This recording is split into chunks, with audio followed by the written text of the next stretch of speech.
Mister বিস যখন আমাকে ফার্স্ট ইনস্টাগ্রামে মেসেজ করে, আমি অবাক হয়ে গেছি যে মিস্টার বিস আমাকে কেন মেসেজ করলো আবার এত রাত্রে।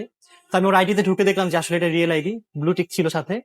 সো পরে দেখলাম যে ওর একটা নতুন একটা ভিডিও আসবে, ওয়ার্ল্ডের সবচেয়ে বড় বড় ইউটিউবার নিয়ে ভিডিও মেক করতে যাচ্ছে। তো আমাকে অফার করে যে আসলে তোমার সাথে একটা ভিডিও বানাবো। তো আমি টাইমটা জানতে চাইলাম যে কবে ওদের ভিডিও শুট হবে। দেন ওরা আমাকে টাইমটা বললো, বাট স্যাডলি হচ্ছে টাইমটা খুবই কম ছিল, লাইক 15 থেকে 20 দিনের মধ্যে যেতে হবে এরকম একটা টাইম ছিল। বাট আমাদের দেশ থেকে আসলে আমেরিকার ভিসা এত কম সময় হয় না। তো আমি ওকে বললাম যে আসলে এত কম সময়ের মধ্যে আমি পারবো না, সরি।